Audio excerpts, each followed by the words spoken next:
अस्सलाम वालेकुम क्लास। आज का हमारा टॉपिक है effect of magnetic field in cyclotron resonance. कल हमने पढ़ा था इफ़ेक्ट ऑफ इलेक्ट्रिक फील्ड। तो स्टूडेंट्स, क्या होता है when a metal is placed in a uniform magnetic and electric field it experiences two types of forces. जब मेटल को इलेक्ट्रिक और मैग्नेटिक फील्ड दोनों में रखा जाता है तो फिर दोनों फील्ड्स की अलग अलग से फोर्स लगेगी। जो इलेक्ट्रिक फील्ड की फ़ोर्स होगी वो आपको मालूम है वो किसके इक्वल होती है, एफ ई जो है वो इक्वल होगी minus E into capital E from F is equal to Q E से। ठीक है। और जो force due to magnetic field होगी वो F is equal to Q into V cross B. ये आप इंटरमीडिएट में पढ़कर आ चुके हैं। ठीक है। तो जो फिर नेट फोर्स होगी वो इन दोनों का सम होगी, force due to electric field plus force due to magnetic field. दोनों की वैल्यू सब्स्टिट्यूट कर दी। उसके बाद जो है F is equal to minus e capital E minus हमारा जो चार्ज था वो इलेक्ट्रॉन था, क्यू की जगह पे हमने माइनस ई पुट कर दिया। उसके बाद जहाँ पे आप देखेंगे नोट्स के ऊपर या कुछ बुक्स के ऊपर ये जो force due to magnetic field है वो इन टर्म्स ऑफ सी लिखी हुई है। वो ये सी इसलिए आता है, एक्स्ट्रा सी ये इसलिए आता है क्योंकि ये जो फोर्स है ड्यू टू मैग्नेटिक फील्ड ये लिखी हुई है इन एसआई यूनिट्स। यानी कि इसमें जो हमारा मैग्नेटिक फील्ड है बी उसको रिप्रेजेंट किया गया है टेस्ला में। ठीक है। लेकिन यहाँ पे जो मैग्नेटिक फील्ड है उसको रिप्रेजेंट किया गया है, इसमें जो यूनिट्स हैं वो हैं गॉस। अब ये जो एक्स्ट्रा सी आ रहा है ये due to the choice of units आ रहा है। टेस्ला जो है ये एक बड़ा यूनिट है और जो गाज है ये काफ़ी छोटा यूनिट है। 1 टेस्ला जो है वो इक्वल होता है 10,000 गाज के इक्वल। सो ये जो एक्स्ट्रा सी आ रहा है ये सिर्फ चॉइस ऑफ यूनिट्स की वजह से आ रहा है, क्योंकि बुक के अंदर सी के साथ है तो हम भी कैलकुलेशन जो है सी के साथ करेंगे। माइनस ई जो है दोनों में से कॉमन आ जाएगा। So F is equal to minus E into capital E plus 1/c into V cross B. But अब होता क्या है, due to the resistance in the flow of electrons due to the collision this force reduces by the factor M V over tau. ठीक है, M asterisk V over tau. कि अब जब electrons flow कर रहे थे तो कोलिजन्स की वजह से उनके फ़्लो में रुकावट आई। तो वो जो फ़्लो में रुकावट थी वो उसमें टोटल फोर्स में से इतनी फोर्स जो है वो कम हो जाएगी। जो टोटल फोर्स थी ये जो फैक्टर है ये फोर्स को रिप्रेजेंट कर रहा है, तो इतनी फोर्स जो है वो कम हो जाएगी, जिसमें ये जो v है ये ड्रैग फोर्स है, वी डी ड्रैग वेलोसिटी है, और ये टॉ है जो मीन फ्री टाइम जो दो कोलिजन्स के दरमियान का टाइम होता है। सो टोटल फोर्स में से हम ये वाली फोर्स माइनस कर देंगे। ठीक है। एम स्टेरिक जो एम स्टेरिक है ये रिप्रेजेंट करता है इफ़ेक्टिव मैस को। इफ़ेक्टिव मैस, जो इफ़ेक्टिव मैस है और रियल मैस में फ़र्क है। रियल मैस जो है वो रेस्ट मैस को कहते हैं। इफ़ेक्टिव मैस जो है ये चेंज हो जाता है जब इलेक्ट्रॉन्स फ़्लो करते हैं, चेंज इन द मैस। वैसे भी आप जानते हैं कि इलेक्ट्रॉन्स काफ़ी हाई स्पीड से मूव करते हैं और जब हाई स्पीड से मूव करें तो मैस में डिफेक्ट आ जाता है। तो फिर इधर हम मैस डिफेक्ट इफ़ेक्टिव मैस को कंसिडर करेंगे।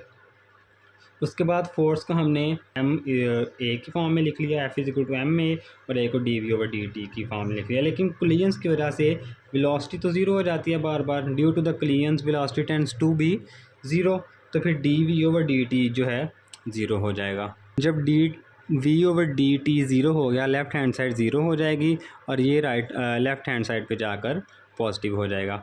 अब हमने करना कुछ भी नहीं है, बस क्या करना है, writing in the component form. इस वी को कंपोनेंट फॉर्म में लिख लिया, ये इलेक्ट्रिक फील्ड को कंपोनेंट फॉर्म में लिख लिया, 1/c अपनी जगह पे, ये वाले वी को भी कंपोनेंट फॉर्म में लिख लिया, और ये क्रॉस बी क्योंकि हमारा एक ही डायरेक्शन में है।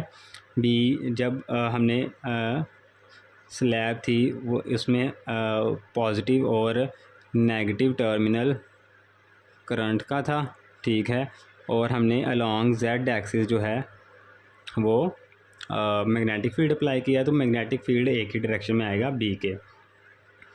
सो ये जो है क्रॉस प्रोडक्ट ये by determinant I J K V X V Y V Z 0 0 और बी, इसके साथ सॉल्व करेंगे डिटर्मिनेंट मेथड से तो इसकी वैल्यू आ जाएगी V X B J plus V Y B I, बाकी सारा सेम टू सेम। उसके बाद आप देखें इसमें भी आई वाले हैं, जे वाले हैं, के वाले हैं और आई और जे इसमें भी हैं, तो हम क्या करेंगे, जो आई वाले हैं उनको इकट्ठा कर लिया, जे वालों को इकट्ठा कर लिया और के वाला एक ही था तो उसको अलग रख दिया।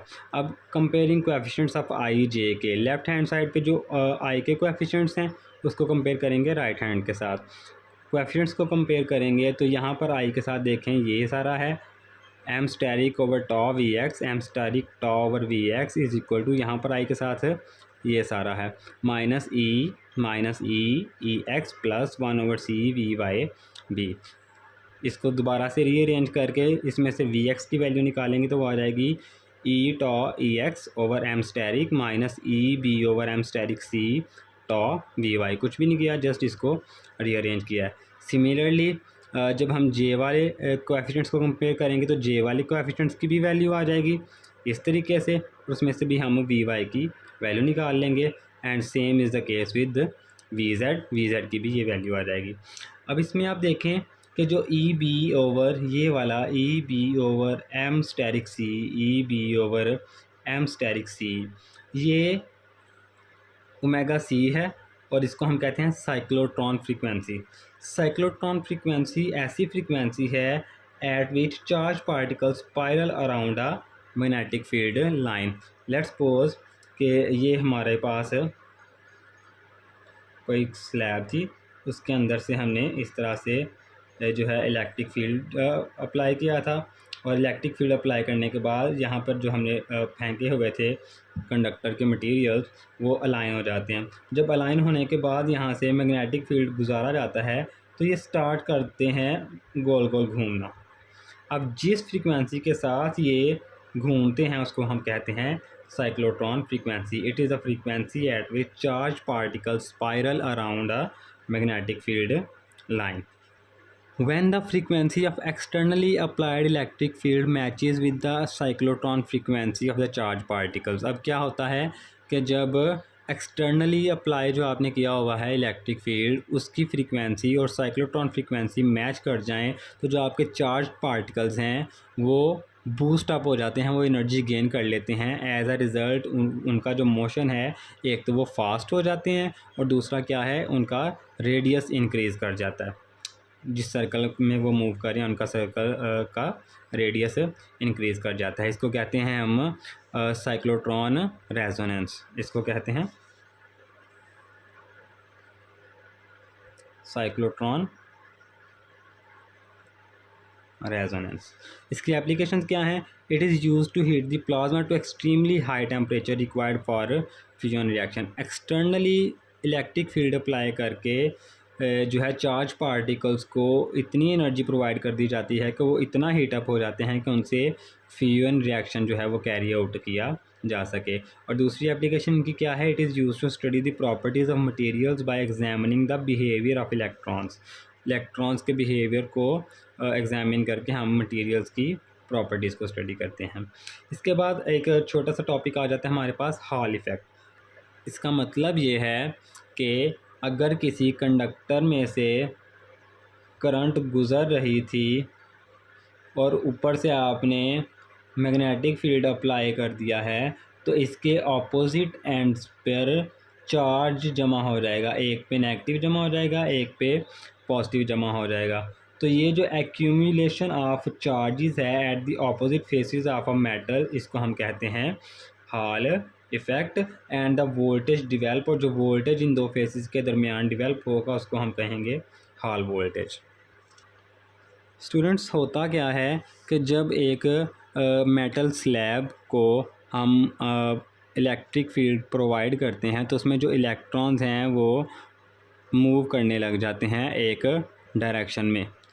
लेट्स सपोज ये एक्स डायरेक्शन में है, एक्स एक्सिस है, तो ये वी एक्स जो है ये एक्स डायरेक्शन में मूव करेंगे। लेकिन जब हम यहाँ पर मैग्नेटिक फील्ड अप्लाई कर दें परपेंडिकुलर, ये शर्त है, ये नहीं भूलना आपने, perpendicular to the direction of the electric field और electric current.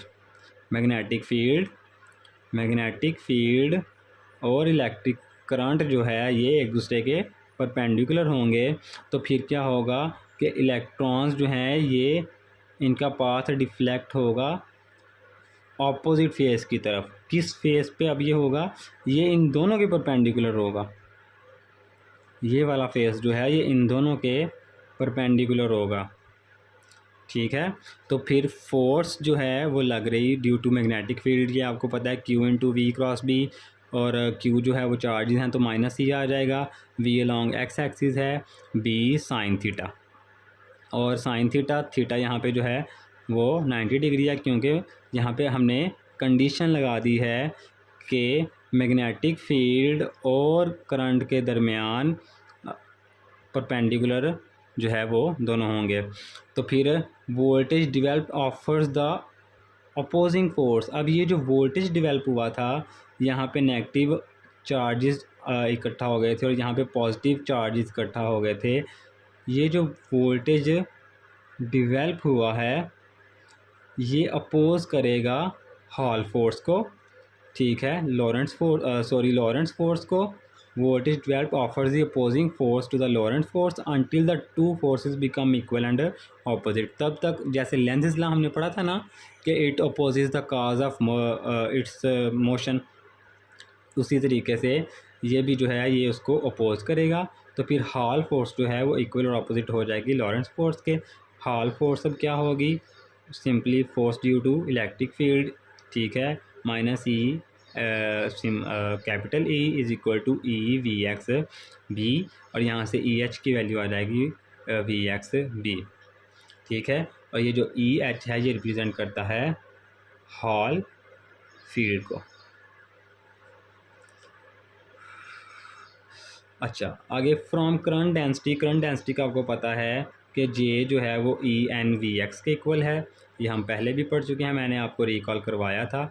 J is equal to E N V X, यहाँ से वी एक्स की वैल्यू निकालें और इस वी एक्स की वैल्यू को ऊपर पुट कर दें, तो E in terms of current density आ जाएगा minus J over N E B.